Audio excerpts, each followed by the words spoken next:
मेरे प्रिय आत्मन, मनुष्य एक 3 मंजिला मकान है।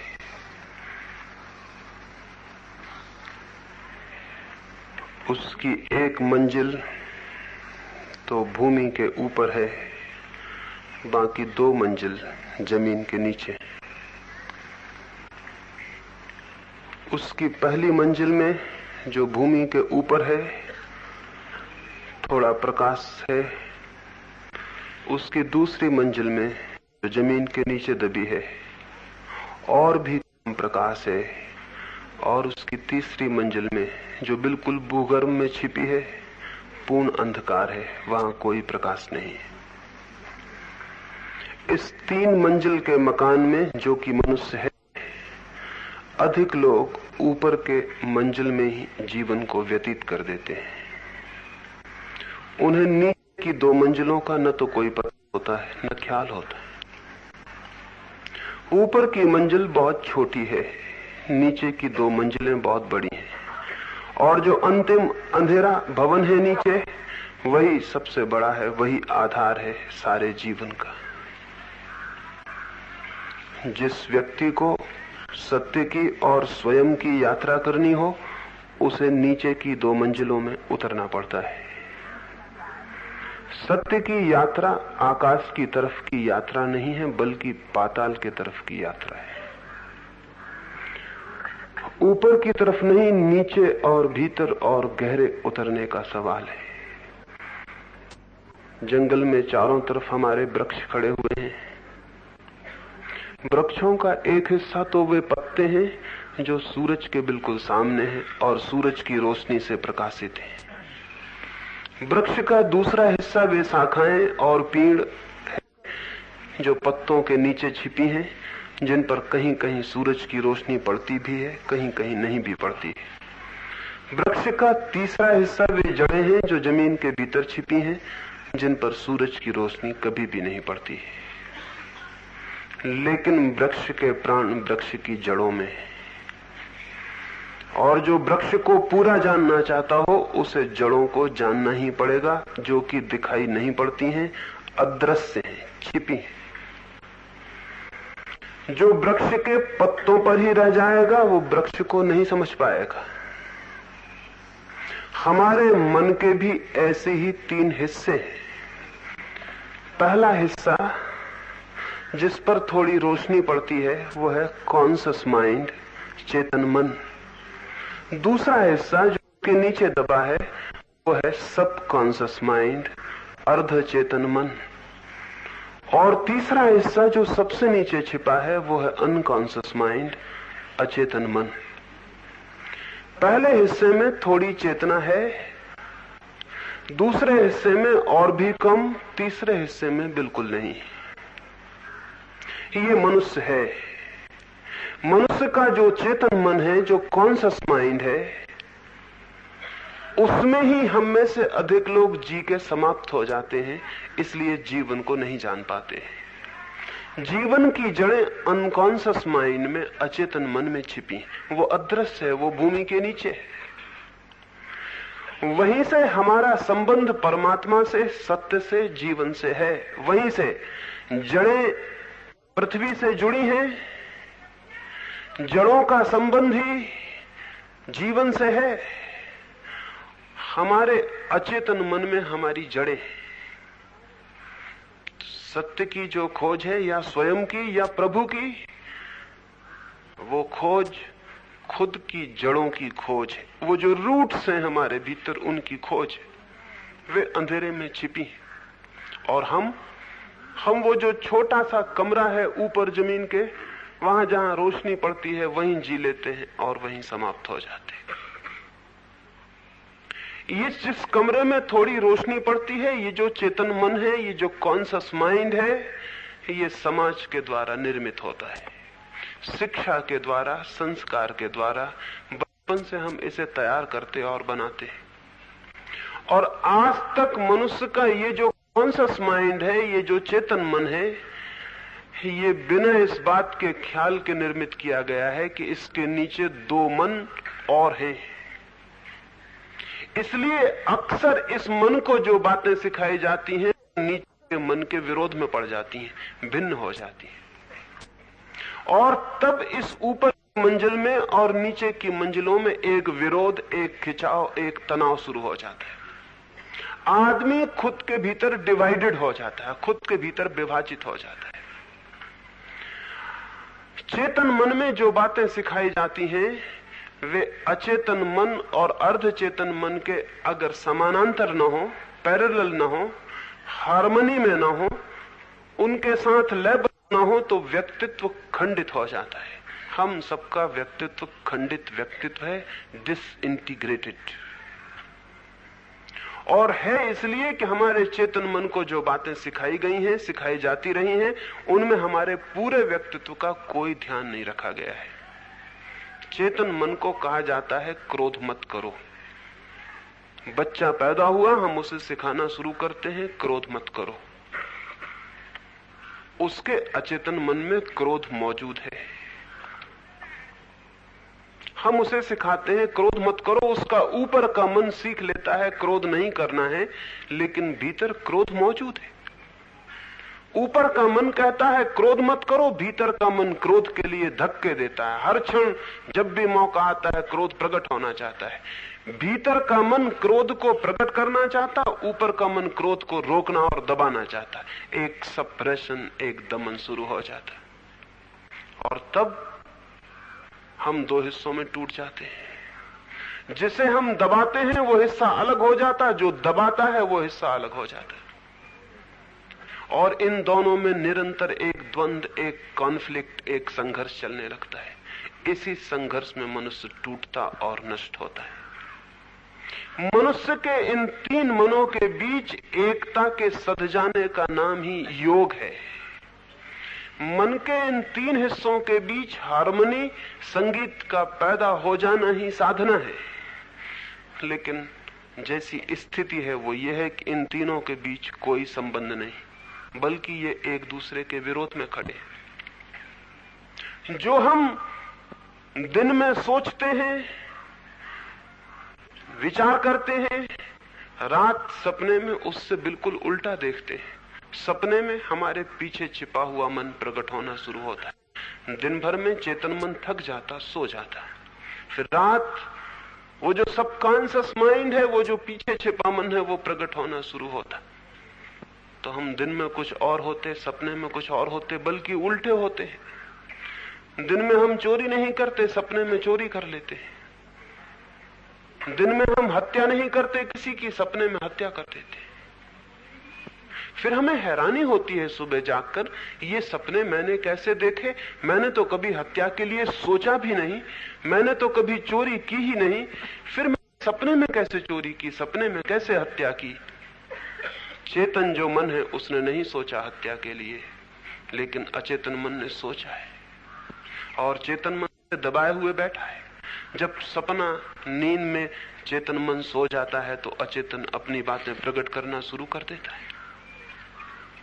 तो हमारे भीतर इस बात खाइयां पैदा हो गई हैं, और इन सारी खाइयों को पैदा करने का सूत्र है सप्रेशन, दमन। आज तक यही समझाया गया है, मन का दमन करो। मन में जो भी बुरा है उसे दबाओ, लेकिन दबाने से वो कहां जाएगा? क्या दमन करने से कोई चीज नष्ट हो जाती? दमन करने से नष्ट नहीं होती, और गहरे प्रविष्ट हो जाती है, और भीतर गहराई में जाके मौजूद हो जाती है। हम उसे दबा लेते हैं, वो हमारे प्राणों का हिस्सा हो जाती है। तो हम चेतन मन को तो पवित्र कर लेते हैं, साफ कर लेते हैं, वहां तो हम अच्छे अच्छे सुवासित वचन टांग देते हैं, सफाई कर लेते हैं पूरी, और सारी गंदगी भीतर हटा देते हैं। तो भीतर हमारे प्राण तो गंदे होते चले जाते हैं, ऊपर सब सफाई हो जाती है, भीतर सब गंदगी इकट्ठी हो जाती है। भीतर जहां की हमारा असली होना है, जहां की हमारा ऑथेंटिक बीइंग है, वहां तो हम सब कचरा ढकेल देते हैं, और ऊपर की मंजिल पर बैठक खाने में वहां हम सब सफाई कर लेते हैं। ऐसी हमारी स्थिति है। ऐसा मन न तो स्वस्थ हो सकता, न शांत हो सकता। ऐसा मन निरंतर अपने भीतर ही द्वंद्व में, युद्ध में संलग्न रहता है। हम 24 घंटे लड़ रहे हैं अपने से, और जो अपने से लड़ रहा है उसका जीवन नष्ट हो जाएगा। क्योंकि अपने से लड़ने का एक ही अर्थ है, अगर मैं अपने दोनों हाथों को लड़ाऊं तो क्या परिणाम होगा? क्या कोई जीतेगा? मेरे ही दोनों हाथ, मैं ही दोनों के पीछे मौजूद, मेरी ही ताकत दोनों हाथों से लड़ेगी। कोई हाथ जीत नहीं सकता, लेकिन एक बात तय है, हाथ तो कोई नहीं जीतेगा। लड़ाने में मेरी शक्ति वह होगी। हाथ तो कोई नहीं जीतेगा, लेकिन मैं हार जाऊंगा। आखिर में मैं पाऊंगा एक गहरी पराजय हो गई, हार गया। हर आदमी जीवन के अंत में अपने को हारा हुआ, थका हुआ अनुभव करता है। जीवन के अंत में विजय हाथ नहीं आती, हार हाथ आती है। और हार आनी सुनिश्चित है, क्योंकि अपने ही हाथ कोई लड़ाएगा तो जीत कैसे हो सकती है, किसकी हो सकती है? हम अपने ही मन को दो हिस्सों में तोड़ के लड़ा रहे हैं, और जिनसे हम लड़ रहे हैं मन के, वे हमारे ही हिस्से हैं, हम ही हैं, इसका हमें बोध भी नहीं।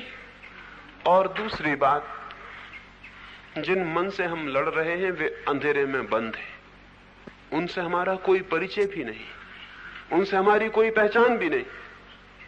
अब तक की सारी शिक्षा, सारी संस्कृति, सारा समाज मनुष्य की इस अंतर्द्वंद की व्यवस्था पर खड़ा हुआ है। फिर इस अंतर्द्वंद के कारण अनेक विस्फोट होते हैं। जैसे हम केतली में चाय गर्म करते हैं और केतली का मुंह बंद कर दें, ढक्कन बंद कर दें और गर्म भी किए चले जाएं, तो क्या होगा? एक्सप्लोजन होगा। केतली की भाप नहीं निकल पाएगी तो फोड़ देगी केतली के बर्तन को। तो रोज रोज आदमी में विस्फोट होता है। ये विस्फोट बहुत रूपों में होता है। एक आदमी पागल हो जाता है, ये भीतर दबाए गए विष का विस्फोट है। रोज रोज हमारे दिन दिन की कलह, संघर्ष, पति का पत्नी से, बच्चों का माँ बाप से, शिक्षक का विद्यार्थियों से, एक वर्ग का दूसरे वर्ग से, एक गांव का दूसरे गांव से, एक प्रांत से दूसरे प्रांत का, एक देश का दूसरे देश से, एक भाषा बोलने वालों का दूसरी भाषा बोलने वालों से, रोज रोज कलह, उसमें हमारा भीतर दबा हुआ रोग रोज रोज निकलता है। फिर और बड़े पैमाने पर युद्ध खड़े हो जाते हैं। 5000 वर्षों में आदमी ने 15,000 युद्ध लड़े। 15,000 युद्ध? क्या हम युद्ध ही लड़ते रहे दुनिया में? हमारी आज तक की 5000 वर्ष की सारी सभ्यता और संस्कृति युद्ध की सभ्यता और संस्कृति है। लड़ने में ही हमने जीवन व्यतीत किया है।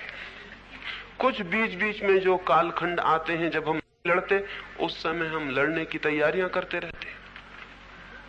जब हम नहीं लड़ते तब लड़ने की तैयारियां करते हैं, और या लड़ते हैं या लड़ने की तैयारियां करते हैं। बस दो ही काम मनुष्य जाति करती रही है। ये क्या है? ये इतने एक्सप्लोजन, इतने विस्फोट क्यों होते हैं? छोटी चिंगारी से आदमी एकदम विक्षिप्त क्यों हो जाता है?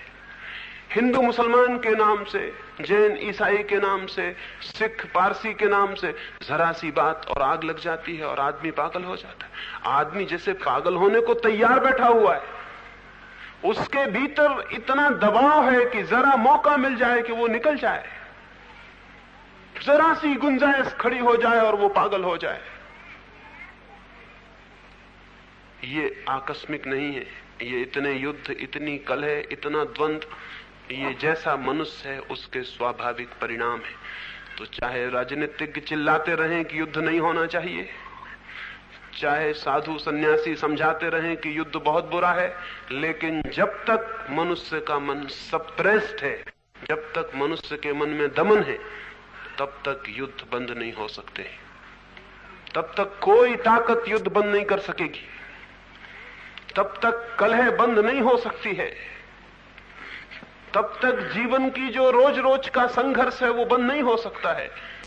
एक तरफ से हम संघर्ष को बंद करेंगे, दूसरी तरफ से वो निकलने का रास्ता खोज लेगा, क्योंकि भीतर हम उबलते हुए ज्वालामुखी पर बैठे और उस ज्वालामुखी से हमारा कोई परिचय नहीं। हम ज्वालामुखी पर अच्छी बढ़िया सोफा लगा के आराम से बैठे हुए, वो नीचे ज्वालामुखी धधक रहा है और हम अपने सोफे को सजा रहे हैं, डेकोरेट कर रहे हैं अपने मकान को, और नीचे ज्वालामुखी धधक रहा है। हम ऊपर से सजाते रहते हैं, भीतर आग भभक रही है। ये स्थिति में उस आग को हम दबाते चले जाएं तो हम टूटेंगे और अपने को नष्ट करेंगे। आज तक मनुष्य ने यही किया है। क्या आगे भी मनुष्य को यही करना है, या कि हम एक नए मनुष्य को जन्म दे सकते हैं जिसका मन दमन पर आधारित न हो? लेकिन हम डर जाएंगे, हम कहेंगे अगर हम दमन न करें अपने मन का तो दमन करने में तो हम कभी पागल होंगे, ठीक है, लेकिन दमन न करें तो इसी वक्त विस्फोट हो जाएगा।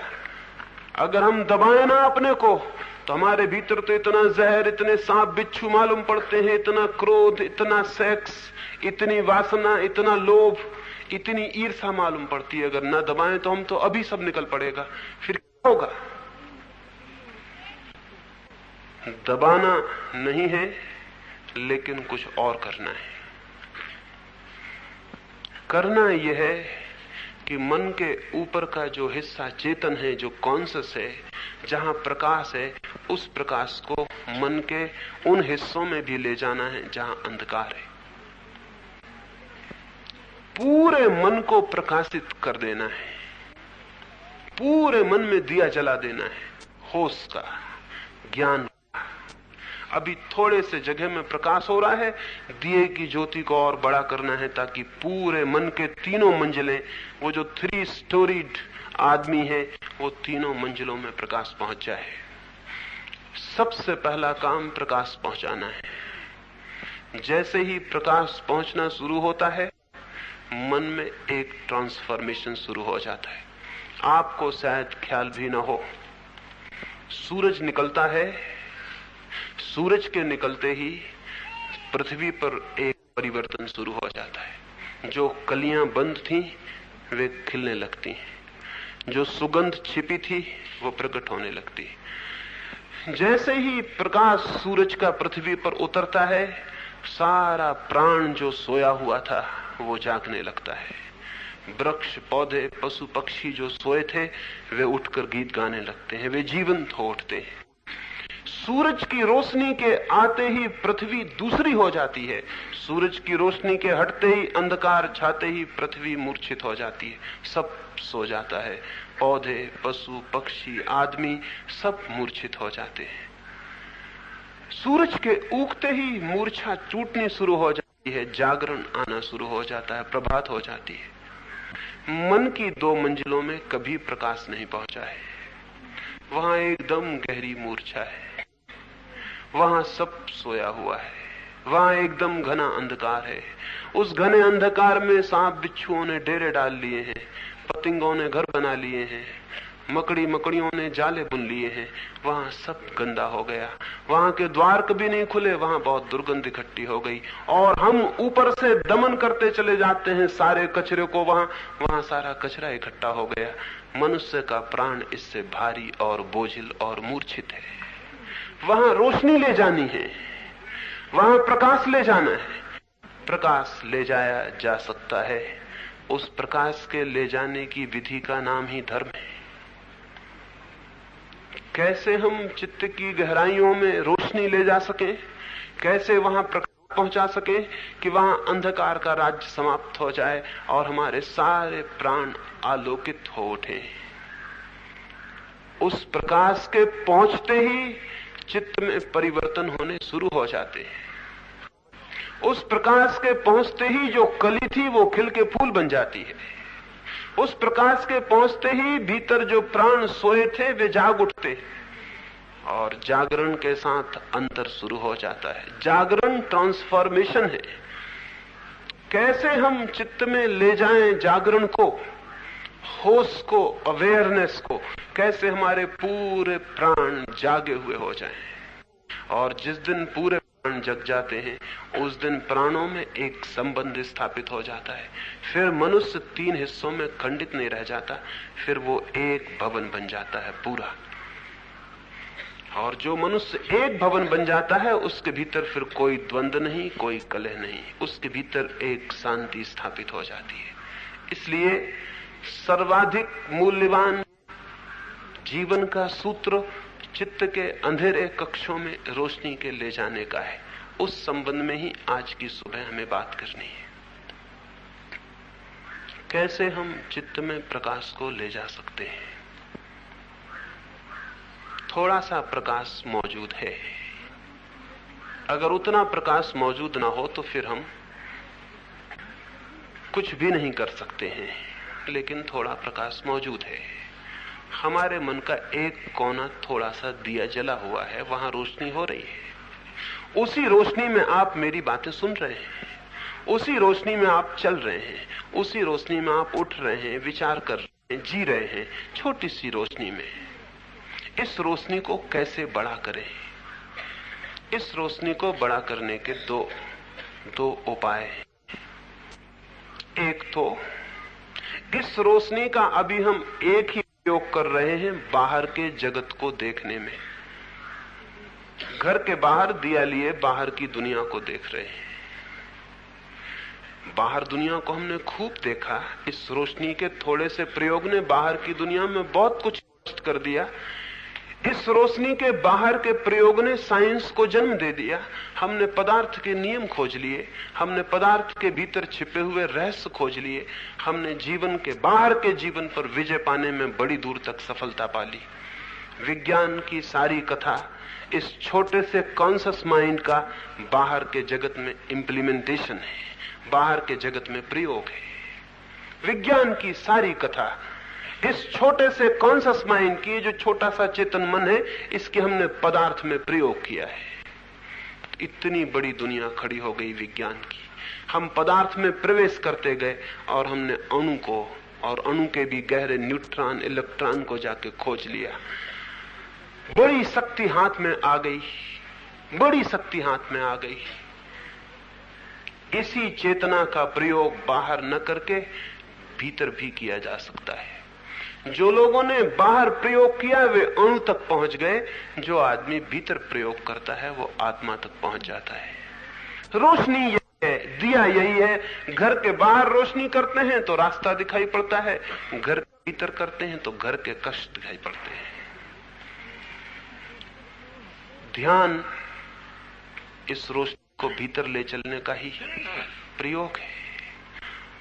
आंख बंद करके हम भीतर जागने की कोशिश करते हैं। एक वैज्ञानिक क्या करता है?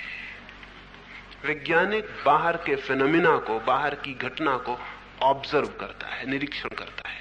अपनी प्रयोगशाला में बैठकर आंखें गड़ाकर सब तरह से जागकर निरीक्षण करता है क्या हो रहा है। पानी को उबाल रहा है, गर्म कर रहा है तो देख रहा है कितनी डिग्री पर जाकर पानी गर्म होकर बनता है। उसका निरीक्षण कर रहा है, ऑब्जर्वेशन कर रहा है। ठीक इसी भांति मन की प्रयोगशाला में द्वार बंद करके भीतर बैठकर निरीक्षण करना है कि वहां क्या हो रहा है। क्रोध कितनी डिग्री पर जाके भाप बन जाता है, क्रोध कितनी डिग्री पर जाके विस्फोट कर लेता है। क्रोध क्या है, क्रोध की गति क्या है, विचार क्या है, विचार कैसे चलता है, कैसे उठता है, कैसे गिरता है। स्मृति क्या है, मेमोरी क्या है, कैसे स्मृति बनती है। प्रेम क्या है, कैसे जन्मता है। घृणा क्या है, कैसे भीतर उठती है, फैलती है। उसका विष कैसे पूरे प्राणों को भर लेता है। ये बहुत सी घटनाएं भीतर घट रही हैं। इनके प्रति ऑब्जर्वेशन भीतर बैठकर एक वैज्ञानिक जैसे प्रयोगशाला में जांच करता, खोजता, वैसे ही इनको भी देखना, जानना और खोजना है। धर्म आत्मा का विज्ञान है। मनुष्य को, जो साधक है, अपने मन को एक प्रयोगशाला बनानी है और वहां निरीक्षण की सारी शक्ति को ले जाकर देखना है कि मन में क्या हो रहा है, मन क्या है, ये मन की प्रोसेस क्या है, ये मन की प्रक्रिया क्या है। आपके मन में क्रोध उठता है, कभी आपने एकांत कोने में बैठ के देखने की कोशिश की है कि क्या है ये क्रोध? नहीं, आपने दो काम किए होंगे। या तो क्रोध उठा तो जिस पर उठा उस पर आप टूट पड़े होंगे, और या अगर आप धार्मिक और अच्छे आदमी हैं तो आप क्रोध को पी गए होंगे। बस ये दो काम किए गए, दोनों ही काम फिजूल हैं। क्रोध में किसी के ऊपर टूट पड़ने से क्रोध नहीं जाना जा सकता, क्रोध को पी जाने से भी क्रोध नहीं जाना जा सकता।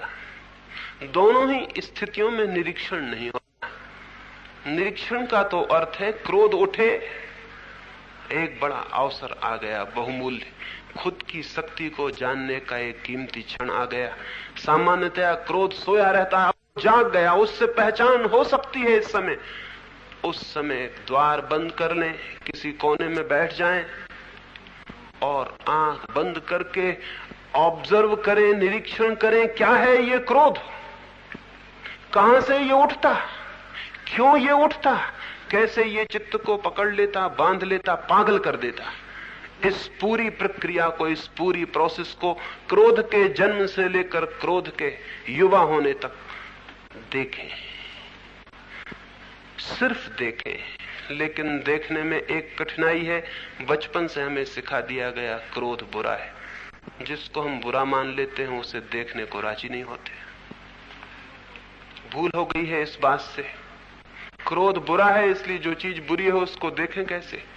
उसके प्रति हमारे मन में कंडेमनेशन, निंदा है। निंदा की वजह से हम देखते नहीं। शत्रु को कोई देखता है ठीक से? शत्रु दिखाई पड़ता है तो हमारी आंखें दूसरी तरफ फिर जाती हैं। शत्रु रास्ते पर मिल जाता है तो हम आंख नीचे करके निकल जाते हैं या दूसरी गली से निकल जाते हैं। शत्रु को कोई देखना नहीं चाहता। देखता तो केवल उसे है जो मित्र है, देखता तो केवल उसे है जिससे हमारा कोई विरोध नहीं है। तो चित्त के दर्शन में, चित्त के ऑब्जर्वेशन में हमारी शिक्षाओं ने, हमारी तथाकथित नैतिक शिक्षाओं ने, मॉरल टीचिंग्स ने बड़ा उपद्रव खड़ा कर दिया है। क्रोध बुरा है, शत्रु है, फिर उसे देखेंगे कैसे? मैं आपसे निवेदन करता हूं, आपके चित्त में कुछ भी आपका शत्रु नहीं है, सब आपका मित्र है। और अगर आप पाते हैं कि कोई शत्रु है तो वो केवल इस बात का सबूत है कि आप उसका सम्यक उपयोग करने में असमर्थ रहे, उसका ठीक ठीक उपयोग आप नहीं कर सके, इसलिए वो शत्रु मालूम पड़ रहा है। जिस दिन आप उसे पूरा जानेंगे और पहचानेंगे, आप हैरान हो जाएंगे। आप पाएंगे ये तो मेरी शक्तियां हैं, शत्रु इनमें कोई भी नहीं। लेकिन हम अपरिचित होते हैं मित्र से भी तो वो शत्रु मालूम पड़ता है, परिचित होते हैं तो वो मित्र मालूम पड़ता है। परिचित होना है, पूरी तरह से पहचान करनी है भीतर क्या है। तो एक तो निरीक्षण के लिए ये भावना छोड़ देनी एकदम आवश्यक है कि कोई चीज बुरी है, कोई चीज अच्छी है। अभी तो हम अपने चित्त से परिचित नहीं, हमें पूरे चित्त से ही परिचित होना है, चाहे जो भी हो, अच्छा हो या बुरा। हमें पूरे टोटल माइंड से एक दफे परिचित हो जाना जरूरी है। तो क्रोध को जब उठे तो निरीक्षण करें, और निरीक्षण करेंगे तो हैरान हो जाएंगे। निरीक्षण करते ही बहुत अद्भुत तथ्य दिखाई पड़ने शुरू हो जाएंगे, लेकिन हमने कभी निरीक्षण किया नहीं है। या तो हम क्रोध से लड़े हैं और या क्रोध से हार गए और क्रोध के वश हो गए। ये दोनों स्थितियां शुभ नहीं है, ये दोनों स्थितियां साधना में ले जाने वाली नहीं है। तीसरी एक स्थिति है निरीक्षण की, न तो क्रोध का भोग न दमन, बल्कि एक तीसरा मार्ग निरीक्षण। जो भी चित्त में उठे उसका निरीक्षण, उसके प्रति जागना, उसके प्रति पूरी तरह अवेयर होना। क्या होगा इस तरह जागने से? इस तरह जागने से दो बातें होंगी। एक तो क्रोध के प्रति जैसे ही जागेंगे वैसे ही आप पाएंगे क्रोध चेतन मन में पैदा नहीं होता। क्रोध चेतन मन के नीचे की मंजिल से आता है। चेतन मन ने तो बहुत बार निर्णय किए हैं कि मैं क्रोध नहीं करूंगा, लेकिन सब निर्णय रखे रह जाते हैं। जब कोई एक धक्का देता है, क्रोध खड़ा हो जाता है। पता नहीं चलता है कि मैंने निर्णय किया था, कसम खाई थी, व्रत लिया था, क्रोध नहीं करना है। मेरे निर्णय, मेरी कसमें कहां गई? वे जिस मन ने ली थी, क्रोध वहां से नहीं आ रहा, क्रोध बहुत नीचे से आ रहा। उस मन को आपके व्रत का कोई भी पता नहीं है। उस मन को कोई पता ही नहीं है आपके व्रत का, कि आप मंदिर में जाके और व्रत ले लिए हैं कि अब मैं क्रोध नहीं करूंगा। जिसने ये कसम खाई है वो मन दूसरा है, और जिस मन में क्रोध पैदा होता है वो मन का दूसरा हिस्सा है। उस हिस्से को कोई खबर नहीं है। सांझ आप तय करके सोते हैं, कल सुबह 4 बजे उठूंगा। सुबह 4 बजे कोई आपके भीतर कहता है सोए रहो, कोई उठने की जल्दी नहीं, आज बहुत सर्दी है, फिर कल देखना। आप सो जाते हैं। सुबह उठ के आप पछताते हैं कि मैं उठा क्यों नहीं। मैंने तो तय किया था कि 4 बजे उठना है, मैं उठा क्यों नहीं। आप निरीक्षण करेंगे तो पता चलेगा, जिस मन ने ये तय किया था वो मन सोया हुआ था 4 बजे, और जिस मन ने ये खबर दी कि सोए रहो वो दूसरा मन था। उसको आपके निर्णय का कोई भी पता नहीं था। अन्यथा ये कैसे हो सकता था? जिस मन ने निर्णय किया था वही मन कैसे निर्णय तोड़ सकता था, और फिर सुबह वही मन कैसे पछता सकता था? आदमी उलझ जाता है क्योंकि उसे इसका कोई पता नहीं कि मन के अलग अलग हिस्से निर्णय ले रहे हैं। जब आप निरीक्षण करेंगे क्रोध का, प्रेम का, घृणा का, तो आप पाएंगे कि चेतन मन, कॉन्शियस माइंड से वे आते ही नहीं। वे तो बहुत नीचे गहरे अनकॉन्शियस से आते हैं। तो उनके सूत्र को पकड़ के अगर आप खोज करेंगे ये कहां से पैदा होते हैं, कहां से पैदा होते हैं। अगर हम एक वृक्ष की शाखाओं को पकड़ के खोज करने निकलेंगे ये वृक्ष कहां से पैदा होता है, तो आज नहीं कल आपको जमीन खोदनी पड़ेगी और जड़ों तक पहुंचना पड़ेगा। आपकी खोज जारी रहेगी तो आपको अनअर्थ करना पड़ेगा, भूमि अलग हटानी पड़ेगी, और तब आप पाएंगे कि दिखाई नहीं पड़ती थी जड़ें, वृक्ष वहां से आते हैं। तो जब आप क्रोध की, प्रेम की, ईर्ष्या की खोज में निकलेंगे, अनुसरण करेंगे, तो आप धीरे धीरे धीरे पाएंगे कि आप कॉन्शियस माइंड से हटके अनकॉन्शियस में पहुंचने शुरू हो गए। और इसी पहुंचने में रोशनी शुरू हो जाएगी, क्योंकि आपका जो मन निरीक्षण करता है वही रोशनी। तो जब आप पीछा करेंगे, एक आदमी अगर अपने घर में एक चोर का पीछा करे दिए लेकर, तो चोर जहां छिपा होगा अंधेरे कोने में वहां खुद भी पहुंच जाएगा और साथ में दिया भी पहुंच जाएगा। हमारे चेतन मन में जो जो वृत्तियां उठती हैं, अगर हम एक एक वृत्ति को पकड़ के उसका पीछा करें तो वो वृत्ति जहां से जन्मती है उस अंधेरे कमरे में हमको पहुंच जाना पड़ेगा। अनकॉन्शियस माइंड में पहुंचने का और कोई न रास्ता रहा है न हो सकता है। एक एक वृत्ति को हमें पकड़ लेना है। एक कमल का फूल एक तालाब पर खिला है, फूल ऊपर दिखाई पड़ता है, उस फूल के नीचे कहां से वो फूल आया है, कहां उसकी जड़ें हैं, वो कुछ भी दिखाई नहीं पड़ता, सिर्फ फूल दिखाई पड़ता है। अगर इस फूल का हम अनुसरण करें, खोज करें कहां से ये निकला है, तो हम धीरे धीरे उस फूल की डंडी को पकड़ के वहां पहुंच जाएंगे नीचे कीचड़ में, जहां उसकी जड़ें छिपी। क्रोध तो ऊपर आया हुआ फूल है, प्रेम भी ऊपर आया हुआ फूल है, ईर्ष्या भी ऊपर आया हुआ फूल है। इसको हम पकड़ लें और इसके पीछे चलना शुरू करें, इसके पीछे उतरते चलें, तो धीरे धीरे धीरे धीरे हम वहां पहुंच जाएंगे जहां इसकी जड़ें, जहां से ये पैदा हुआ है। तो मनुष्य अगर अपनी वृत्तियों का अनुसरण करे, दमन नहीं, चित्त वृत्ति का दमन नहीं, चित्त वृत्ति का अनुसरण, चित्त वृत्ति का पीछा, चित्त वृत्ति के पीछे पीछे जाए, तो धीरे धीरे धीरे धीरे वो अपने गहरे अचेतन मनों की तलों तक पहुंच जाएगा, और उसके साथ ही निरीक्षण के साथ वो रोशनी पहुंच जाएगी जो देखती है। और आपको पता है, कि अगर आप जड़ पहुंच जाएं किसी चीज के तो कितनी आसान बात है। अगर आपको लगता हो ये अवांछनीय है, ये नहीं चाहिए, ये दुर्गंध फैलाता है, कांटे वाला है, तो एक झटका और फूल खत्म हो गया हमेशा के लिए।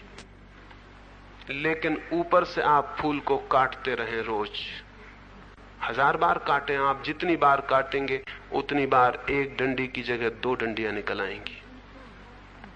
अब 2 फूल खिलेंगे, पहले एक ही फूल खिला था, अब इनको 2 को काटेंगे और 4 डंडियां निकल आएंगी। और हम यही कर रहे हैं, ऊपर से फूलों को काट रहे हैं, फूल बढ़ते चले जाते हैं। जितने फूल बढ़ते हैं हमारी काटने की बेचैनी बढ़ती चली जाती है। कल एक क्रोध किया था, उसको काट दिया ऊपर से, आज 2 बार हो गया है, उसको काट दिया, परसों 4 बार हो गया है। रोज बढ़ता जाता है रोग, क्योंकि जिसको हम काटना समझते हैं वो कलम करना है, वो सहायता पहुंचानी है वृक्ष को।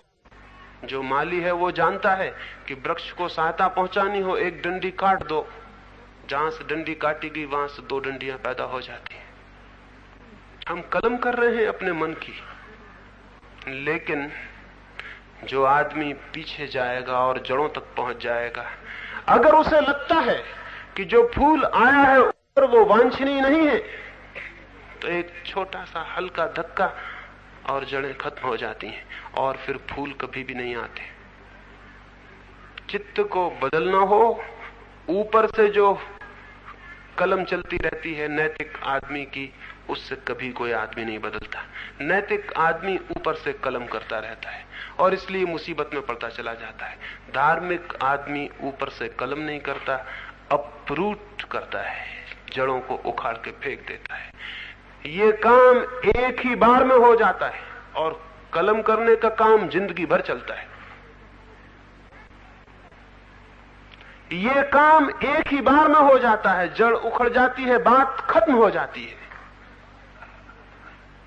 लेकिन अगर हम ऊपर ही ऊपर सारा उपद्रव करते रहें तो हम परेशान भी बहुत हो जाते हैं, मामले बदलते भी नहीं, आदमी वही का वही बना रहता। आप खोजें अपने अंदर, आप साल भर पहले जो आदमी थी, आदमी आप आज भी। साल भर में आपने कितनी कलम नहीं की होगी अपनी, न मालूम क्या क्या छोड़ा होगा, ये किया होगा, वो किया होगा। आप अपने 30 साल लौट के देखें, आप भीतर पाएंगे आप वही के वही आदमी। पूरी जिंदगी आदमी करीब करीब वही का वही बना रहता है। ऊपर थोड़े बहुत फर्क हो जाते हैं, लेकिन भीतर कोई फर्क नहीं होता है, क्योंकि भीतर हम कभी पहुंचते नहीं। फर्क होगा कैसे? जड़ों तक हम कभी जाते नहीं तो फर्क होगा कैसे? ये जो जड़ तक पहुंचने का सूत्र है वो है वृत्तियों का निरीक्षण, उनका पीछा, उनका अनुगमन। चाहे तो इसे ही मेडिटेशन कहें, चाहे तो इसे ही ध्यान कहें, चाहे इसे ही कुछ और नाम दे, लेकिन एक चीज को पकड़कर भीतर प्रवेश करना है।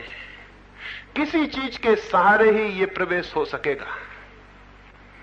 तो अपना हर आदमी का कोई चीफ कैरेक्टर होता है, हर आदमी की कोई खास बात होती। क्रोध है, घृणा है, द्वेष है, ईर्ष्या है, अहंकार है, कोई भी एक, हर आदमी का एक केंद्रीय वृत्ति होती है जिसके इर्द गिर्द सारी वृत्तियां घूमती रहती। तो अपने चीफ कैरेक्टर को, अपनी प्रधान वृत्ति को खोज लें और फिर उसका अनुसरण करें, फिर उसके पीछे उतरना शुरू करें, फिर उसको जितने गहराई तक जा सकें उसके साथ जाने की कोशिश करें। चलने दें ये कोशिश उस दिन तक, जिस दिन तक आप वहां न पहुंच जाएं जिसके आगे फिर कोई और गति नहीं है। जहां पहुंच के अंतिम बिंदु आ गया, विराम का, जड़ें आ गई, फिर किसी से आपको पूछना नहीं पड़ेगा कि मैं क्या करूं इस फूल को अलग करने के लिए, इस ईर्ष्या को अलग करने के लिए मैं क्या करूं, इस क्रोध को अलग करने के लिए मैं क्या करूं। ये पूछना नहीं पड़ेगा। आप हंसेंगे और बात खत्म हो जाएगी। वो एक हल्का धक्का, सारी बात बदल जाती है। लेकिन उस हल्के से धक्के पर पहुंचने के पहले चित्त का पीछा करना पड़ता है।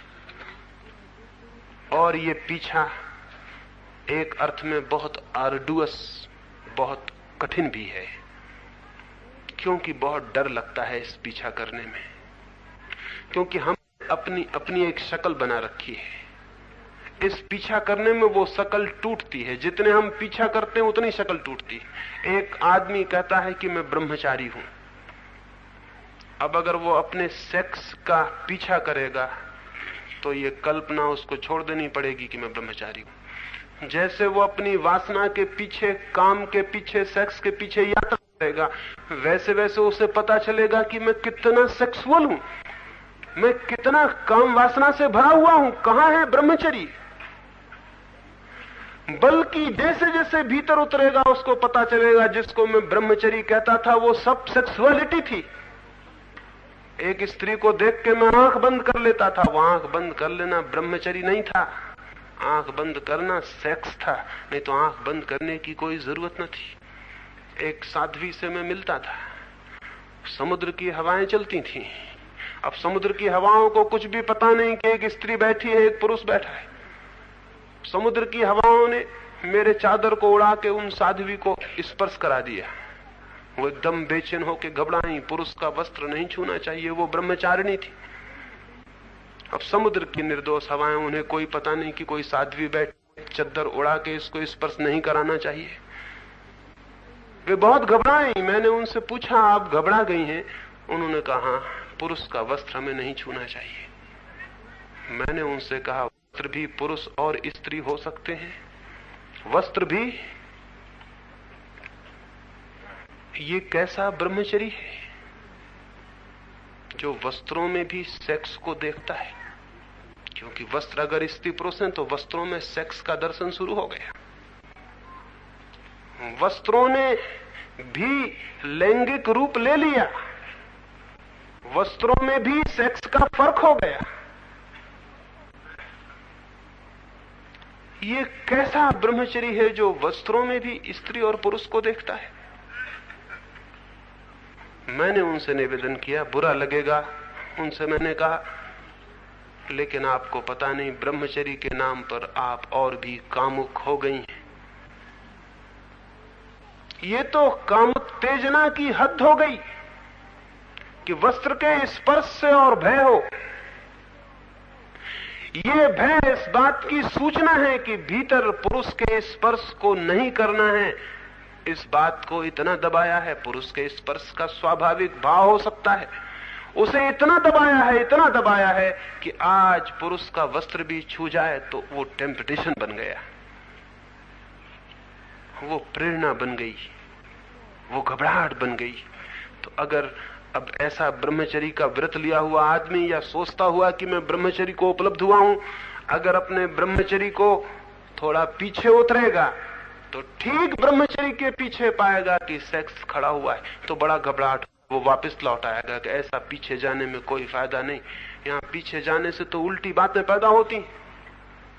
एक बहुत बड़े साधु हैं, बड़े ख्यातिनाम, किसी ने मुझे आके कहा कि कोई पैसा रुपया उनके सामने ले जाए तो वो सिर फेर लेते, आंख बंद कर लेते। उन्होंने बड़ी तारीफ के लिए मुझसे कहा था कि वो बड़े परम त्यागी हैं, रुपयों को देख के एकदम आंख फेर लेते हैं। मैंने उनसे कहा, रुपया इतना निर्दोष है, उसे देखकर आंख फेर बड़ी बीमारी का लक्षण।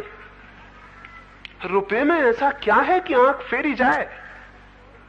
रुपया रुपये की जगह आंख फेरने की जरूरत, और आंख फेरनी पड़ती है तो रुपये में रस है, नहीं तो आंख फेरने की जरूरत नहीं पड़ेगी। और रुपये में बहुत रस है। एक आदमी का रुपया देख के लार टपक जाती है, उसको हम कहते हैं इसको रस है। और एक आदमी आंख फेर लेता है, इसको भी लार टपक जाने का भय है, इसलिए आंख फेरता है। तो आंख फेरने की क्या जरूरत थी? रुपए की ताकत कहां कि तुम्हारी आंख को फेरने के लिए मजबूर करे? बड़े कमजोर हैं कि रुपया देखता है तो आंख फेरनी पड़ती। तो अब ये जो त्याग है रुपए का, अपरिग्रह है, अगर इसका ये आदमी पीछा करेगा तो इसे पता चलेगा इसमें रुपए की आसक्ति छिपी हुई है, रुपए के प्रति अटैचमेंट है। ये डिटैचमेंट, ये अनासक्ति उसी आसक्ति का छिपावा है, भुलावा है, और कुछ भी नहीं। ये सेल्फ डिसेप्शन है और कुछ भी नहीं। अगर हम अपनी वृत्तियों का पीछा करेंगे तो वो जो सेल्फ इमेज हमने खड़ी कर रखी है कि मैं ये हूं, त्यागी हूं, ये हूं, वो हूं, हमको पता चलेगा वो झूठी है वो बात। इस झूठ को देखने की हिम्मत होनी चाहिए, तो ही कोई आदमी वृत्तियों का अनुसरण कर सकता है। और अगर इस झूठ को देखने का साहस और करेज नहीं है, तो फिर आप अपने ऊपर के भवन में ही टहलते रहिए, नीचे आप नहीं जा सकते हैं। और नीचे बिना जाए आपकी जिंदगी में कोई परिवर्तन संभव नहीं है, रत्ती भर परिवर्तन संभव नहीं है। फिर आप ऊपर ही डेकोरेट करते रहें, सजावट करते रहें, नीचे का ज्वालामुखी जलता रहेगा और रोज वक्त बेवक्त खबर देता रहेगा अपनी कि अब मैं आता हूं, अब मैं आता हूं। और आपके प्राण कपते रहेंगे कि वो कहीं आ ना जाए, कहीं आ ना जाए। इसी कंपन में, इसी ट्रेम्बलिंग में पूरी जिंदगी बीत जाती है कि कहीं भीतर से वो आ ना जाए। और हमें सब पता है कि भीतर मौजूद है और प्राण कप रहे हैं, पूरे वक्त प्राण कप रहे हैं, पूरे वक्त हम डरे हुए, पूरे वक्त हम घबराए हुए। ये जो सारी स्थिति है ये बाधा बनती है, इसलिए आर्डुअस तो है। तो मैं तो वृत्तियों के अनुसरण को ही तप कहता हूं, तपश्चर्या कहता हूं। धूप में खड़े होने को नहीं, उपवास करने को नहीं। बच्चों जैसी बातें हैं, कोई भी कर सकता है, थोड़े अभ्यास की भर जरूरत है। और रोज रोज करता रहे तो अभ्यास धीरे धीरे पूरा हो ही जाता है। एक अदालत में एक मुकदमा चला, एक आदमी ने अपनी पत्नी को तलाक देने की दरख्वास्त की थी। मजिस्ट्रेट ने उससे पूछा क्या कारण आ गया है पत्नी को छोड़ देने का। उसने कहा पत्नी में एक खराब आदत हमेशा से रही है, ये मेरे ऊपर चीजें फेंक फेंक के निशाना लगाती। उस मजिस्ट्रेट ने पूछा कितने दिन हुए शादी हुए। उसने कहा 20 वर्ष। उसने कहा पागल, लेकिन 20 वर्ष तुम कहां रहे। उस आदमी ने कहा पहले इसका निशाना ठीक नहीं लगता था, अब अभ्यास से ठीक लगने लगा। 20 साल के अभ्यास से इसका निशाना चूकता ही नहीं। अब मैं घबरा गया हूं, पहले निशाना अक्सर चूकता था, बात चलती थी, अभ्यास से निशाना अब बिल्कुल ठीक लगने लगा। तो निरंतर निरंतर हम एक झूठ का अभ्यास करते रहें, मैं ये हूं, मैं वो हूं, मैं ये हूं, मैं वो हूं। और भीतर भीतर धक्के मारती रहे कोई चीज। तो अभ्यास से हम इस थोथे पाखंड को थोड़ा बहुत संभाल भी ले सकते हैं। एक आदमी जिसके भीतर आंसू फूट पड़ने को हो, वो भी अभ्यास से मुस्कुराता हुआ बैठा रह सकता है। अक्सर हम ऐसा करते हैं, आंसू होते हैं भीतर, ऊपर हम मुस्कुराते हैं, सिर्फ इसलिए कि भीतर के आंसू किसी को दिखाई ना पड़े, मुस्कुराते रहते हैं। भीतर होता है दुख, ऊपर बड़े प्रसन्न मालूम पड़ते हैं। भीतर होती है पीड़ा, ऊपर ऐसे मालूम पड़ते हैं कि बड़े खुश हैं, बड़े सुखी हैं। तो हम भीतर के विरोध में ऊपर कुछ क्वालिटीज चिपका लेते हैं, कुछ गुण चिपका लेते हैं। लेकिन ध्यान रहे कि अक्सर जो गुण हम ऊपर से चिपकाते हैं ठीक विरोधी गुण के सूचक होते हैं। वे भीतर कोई विरोधी चीज मौजूद होती है, अन्यथा इसको चिपकाने की कोई जरूरत नहीं थी। जो आदमी ब्रह्मचर्य चिपका लेता है ऊपर, इसके भीतर गहरी सेक्सुअलिटी होती है, नहीं तो इसे ब्रह्मचर्य चिपकाने की कोई जरूरत न थी। जो आदमी अपरिग्रह, नॉन अटैचमेंट चिपका लेता है अपने ऊपर, इसके भीतर बहुत गहरा परिग्रह, बहुत गहरा अटैचमेंट है। ऐसे हमारे भीतर जो नहीं है उसको ही हम ऊपर चिपका लेते हैं, और इस ऊपर चिपकाए हुए झूठे कागजी फूलों से हमारा व्यक्तित्व बनता है। इस व्यक्तित्व को टूटने का डर है। जैसे ही आप भीतर प्रवेश करेंगे, ये इमेज, ये प्रतिमा तोड़नी पड़ेगी। खुद की प्रतिमा तोड़ने के लिए जो तैयार है वही साधक है, और कोई साधक नहीं है। वही यात्रा कर सकता है सत्य की जो इस बात को हिम्मत से जानने को तैयार है कि कुछ भी हो, जो सच्चाई है उसे मैं जानना चाहता हूं। चाहे मेरे सारे फूल गिर जाएं, मेरी सारी सजावट गिर जाए, मेरा सारा सौंदर्य उकड़ जाए, लेकिन जो मन है, चाहे वो कितना ही अगली हो, मैं उसको देखने के लिए तैयार हूं। एक बार एक बहुत अद्भुत घटना घटी थी। इंद्र ने 3 ऋषियों को स्वर्ग में आमंत्रित किया था। उन 3 ऋषियों की तपश्चर्या की खबर सारी पृथ्वी पर फैल गई थी। इंद्र ने स्वर्ग की सबसे सुंदरी अप्सरा उर्वशी को कहा, इन 3 ऋषियों के मन को किसी भी भांति विचलित करना है। उर्वशी ने कहा, कठिन नहीं है ये काम, ऋषि मुनि बहुत जल्दी विचलित हो जाते हैं, ये हो सकेगा। क्योंकि जो लोग स्त्रियों से दूर दूर भागते हैं, उनके मन में स्त्रियों का गहरा आकर्षण है, जल्दी हो सकेगी ये बात। अगर वैश्यालय में पड़े किसी आदमी को विचलित करना होता तो बहुत कठिन था, क्योंकि वो स्त्रियों से इतना परिचित है कि उसे विचलित करना थोड़ा मुश्किल है। लेकिन ऋषि मुनि हैं, ये तो बेचारे जल्दी ही मुश्किल में पड़ सकते हैं। निमंत्रण दे दिया गया, स्वर्ग का निमंत्रण था, ऋषि मुनि भी इंकार न कर सके, क्योंकि ऋषि मुनि सारी कोशिश ही स्वर्ग पहुंचने की करते हैं, और कोशिश ही क्या है। निमंत्रण पाकर बहुत प्रसन्न हुए, बड़ा सम्मान था ये। इंद्र का जन्मदिन था और उन 3 को ही बुलाया गया था, और उनके जितने कॉम्पिटिटर ऋषि मुनि थे वो नहीं बुलाए गए थे, इससे बड़ी प्रसन्नता थी। वे काफी खुश हुए, वे गए, सब तरह से सज धज के गए।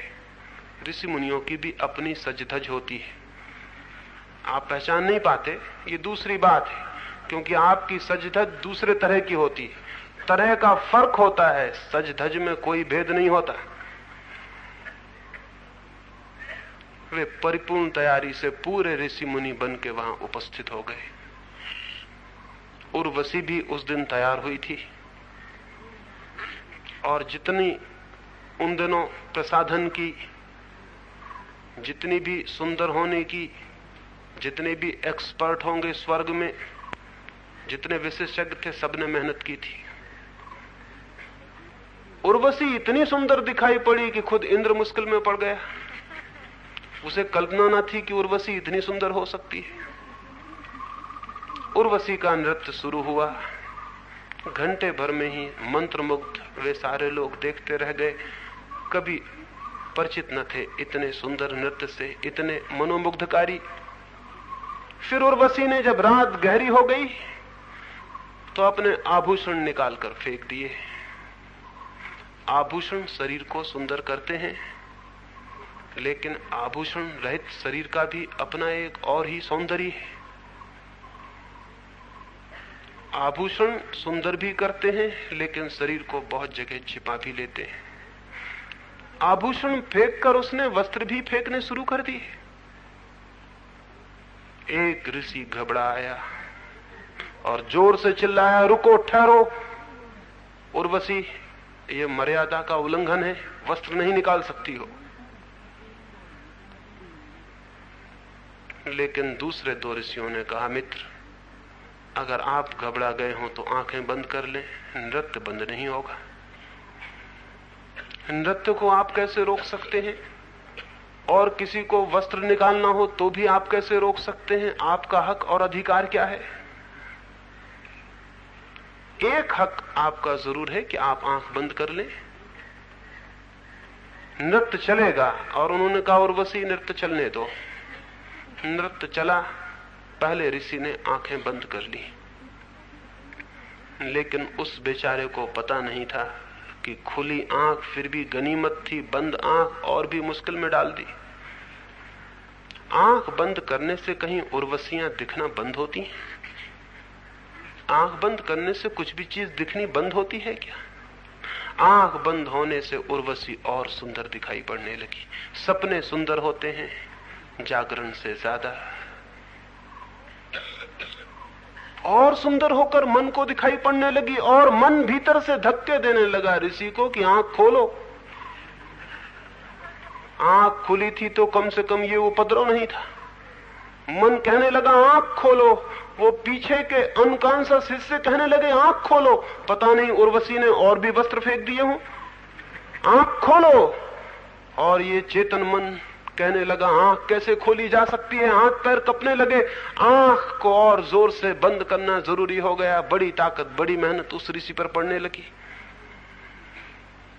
वो बड़ी बेचैनी में पड़ गया, बड़ी मुश्किल में पड़ गया। नृत्य थोड़ा आगे गया, उर्वशी ने और भी वस्त्र फेंक दिए। वो करीब करीब नग्न हो गई, एक ही वस्त्र उसके शरीर पर रह गया। दूसरा ऋषि चिल्लाया, अब हद हो गई, ये तो अश्लीलता है, बंद करो, ये नृत्य अब नहीं देखा जा सकता। पहले ऋषि ने कहा, मित्र भूल गए हमने पहले ऋषि से क्या कहा था। तीसरे ऋषि ने कहा, अब अपनी आंख आप भी बंद कर लो, नृत्य तो चलेगा, नृत्य को रोकने का हक किसे है, आप अपनी आंख बंद कर ले सकते। दूसरे ऋषि को भी आंख बंद कर लेनी पड़ी, नृत्य आगे चलता रहा। आंख बंद करते ही दूसरे ऋषि को पता चला कि कम से कम आंख खुली थी तो उर्वशी एक वस्त्र पहने थी। आंख बंद करते ही ऋषि के मन ने उस वस्त्र को भी निकाल के अलग कर दिया। बहुत घबरा आया। उर्वशी आंख बंद थी लेकिन नग्न खड़ी थी। जिससे बचने को आंख बंद की थी वही सामने आ गया था। हमेशा यही होता है, जिससे बचने को हम आंख बंद करते हैं वही सामने आ जाता है, आएगा ही। क्योंकि आंख बंद करने में हमने इतना रस जाहिर किया है कि रस निमंत्रण हो गया, आना जरूरी है उसका। दूसरा रिश्ते भी कपरा है, घबरा रहा है। उर्वशी ने अंतिम वस्त्र भी फेंक दिया। सोचा था अंतिम वस्त्र फेंकते ही तीसरा ऋषि भी घबरा जाएगा, लेकिन उर्वशी भूल में थी। वस्त्र फेंक दिया गया, तीसरा ऋषि देखता रहा, देखता रहा। उर्वशी अब घबराई, अब उसके पास फेंकने को कुछ भी न बचा था। अब और नग्न होना असंभव था, अब कुछ था ही नहीं। अब वो नग्न और सीधी और साफ खड़ी थी, अब और उघाड़ने को कुछ बाकी ना बचा था। और ये ऋषि देखे चला जा रहा था।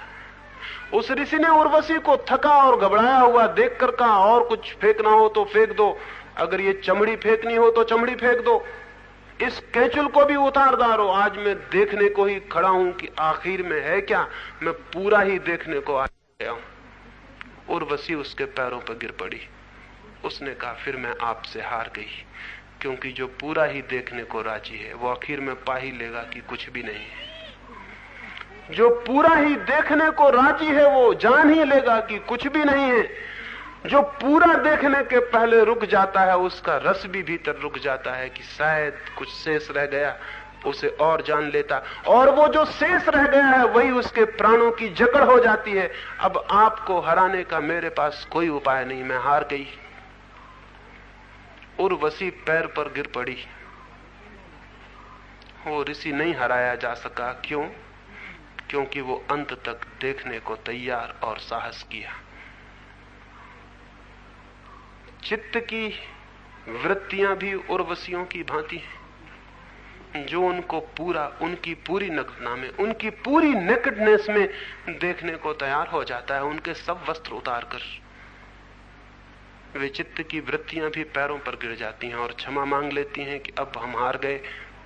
लेकिन जो चित्त की वृत्तियों को छिपा लेता है, वस्त्रों में ढांक देता है, आंख बंद कर लेता है, वो हार जाता है वृत्तियों से।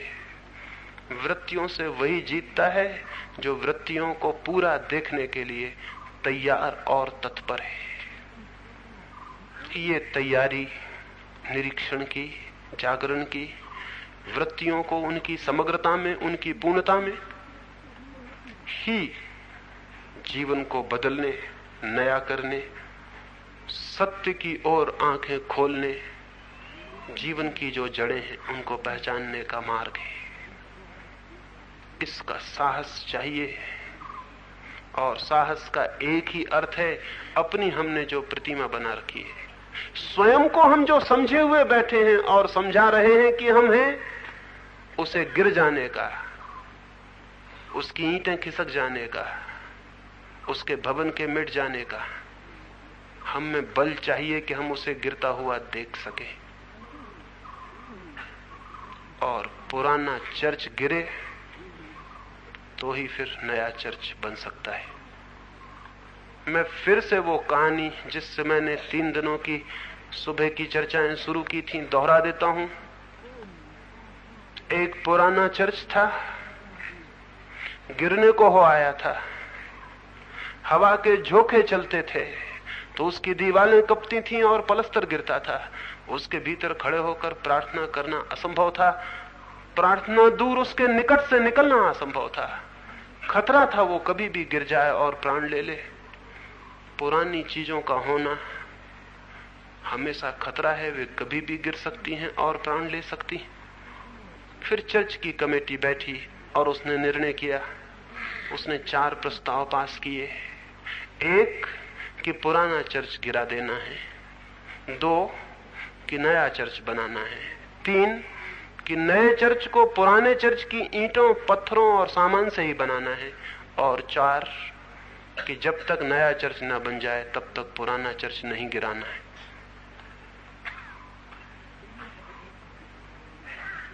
पहले 2 प्रस्ताव तो ठीक, लेकिन पिछले 2 प्रस्ताव बड़े पागलपन के। पुराने चर्च की ईंटों से नया चर्च कभी बन ही नहीं सकता। वो पुराना ही होगा, उसका ही मॉडिफाइड रूप होगा। फिर पुराना जब तक न गिरे तब तक नया बनाना नहीं है।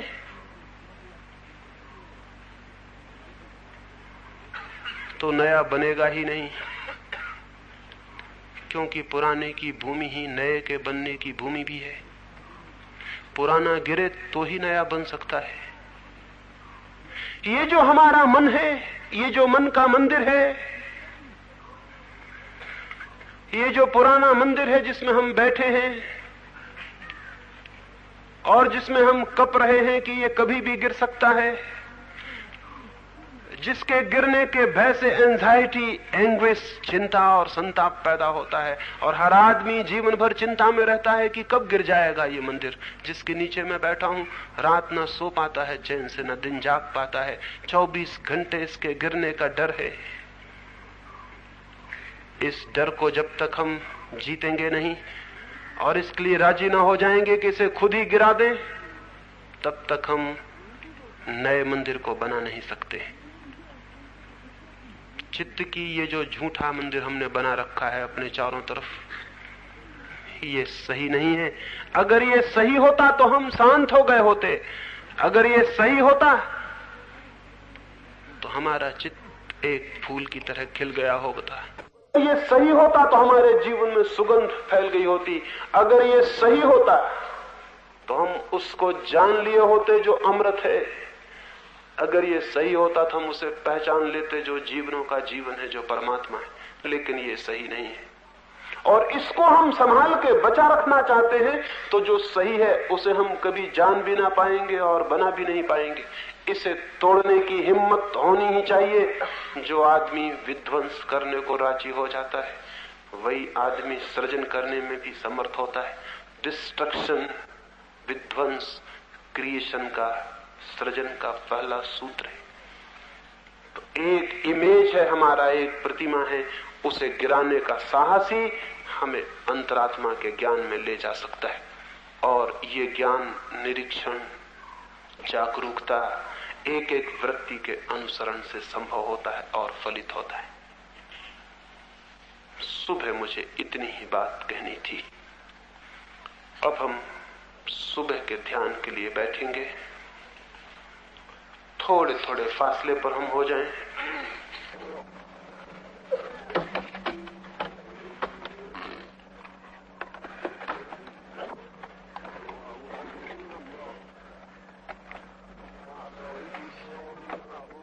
दूर भी बैठ सकते हैं, वहां सामने वृक्षों के नीचे भी बैठ सकते हैं।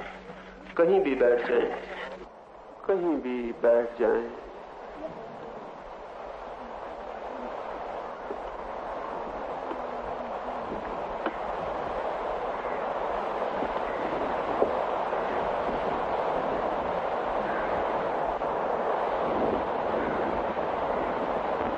चुपचाप आराम से बैठ जाएं।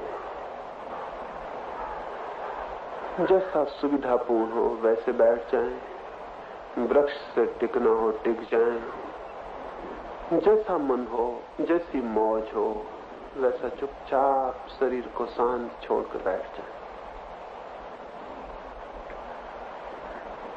फिर आंख आहिस्ता से बंद कर लें। धीरे से पलक छोड़ दें। अपने आप पलक बंद हो जाए।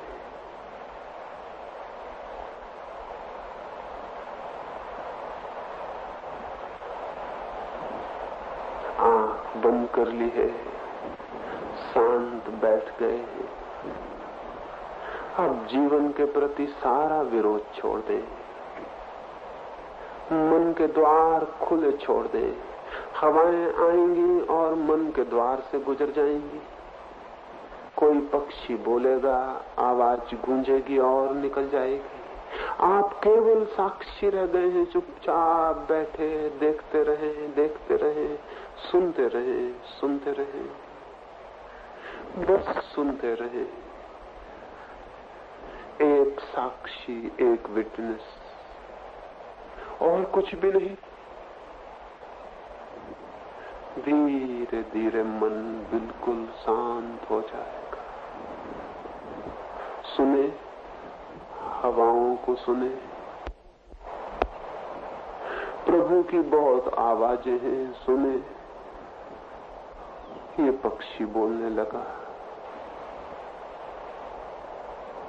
सुनते रहे, सुनते रहे, और मन शांत होता जाएगा।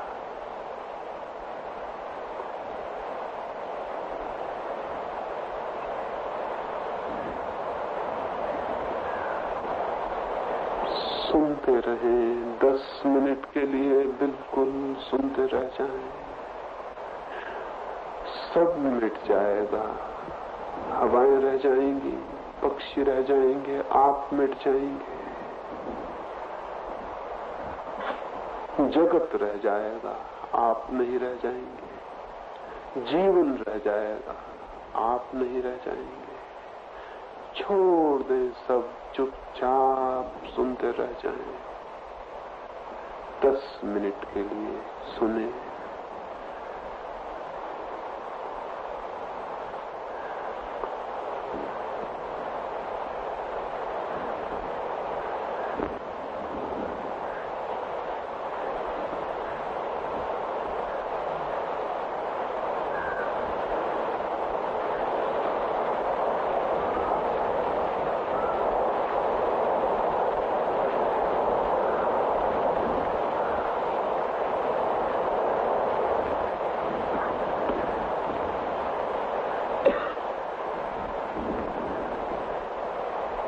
सुनते रहे एक साक्षी भर। मन धीरे धीरे शांत होता जाएगा। मन बिल्कुल सन्नाटे से भर जाएगा। मन बिल्कुल गहरा शांत हो जाएगा।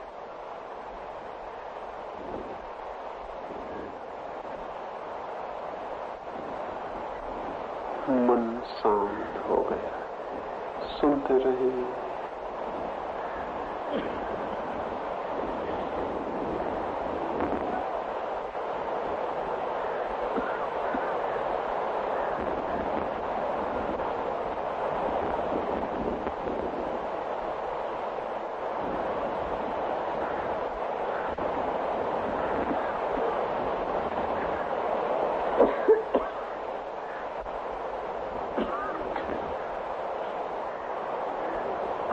सुनते रहे।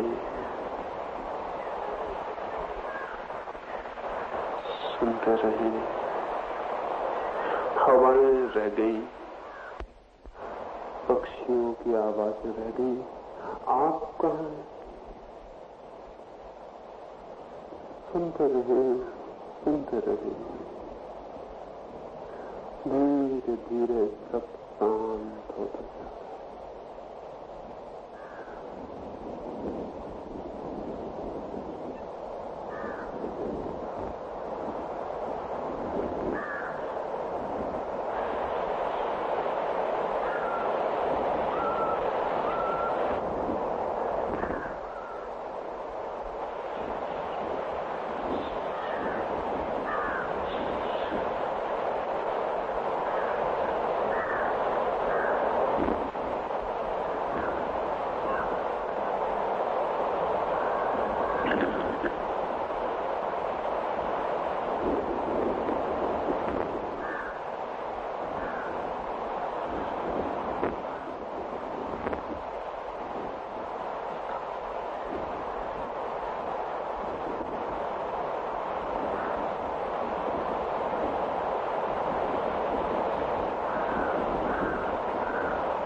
बिल्कुल मिट गए।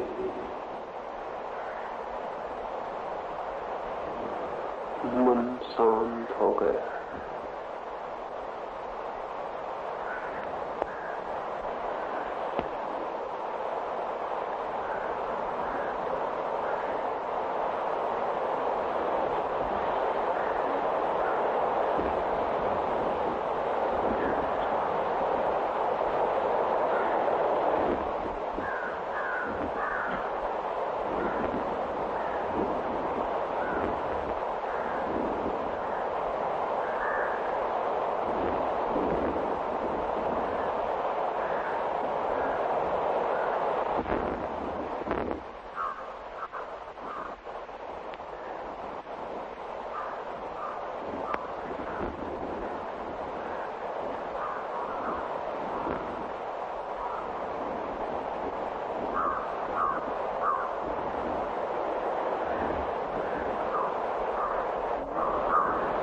मन शांत हो गया है। मन बिल्कुल शांत हो गया।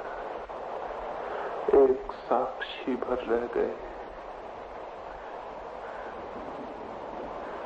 मात्र एक साक्षी रह गए। सुनते रहे, सुनते रहे। मन और गहरा शांत होता चला।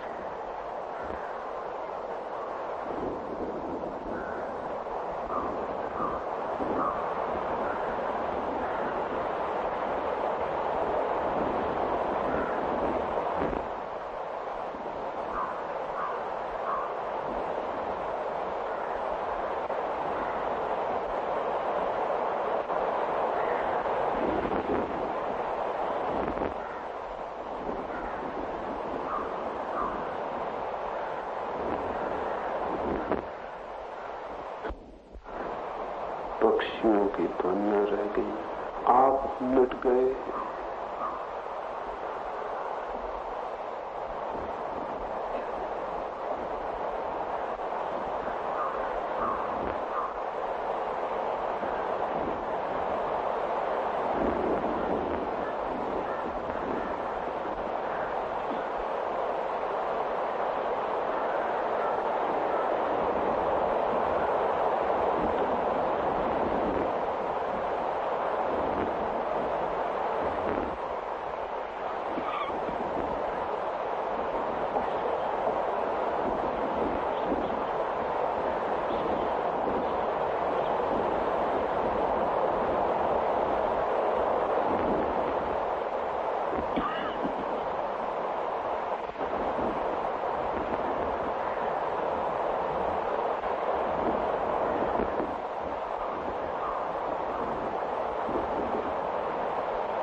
धीरे धीरे 2-4 गहरी श्वास ले। दुलारी उसे जरा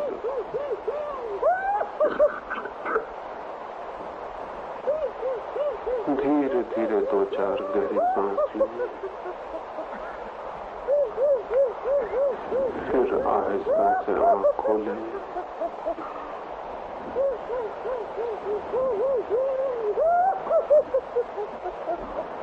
धीरे से आंख खोले।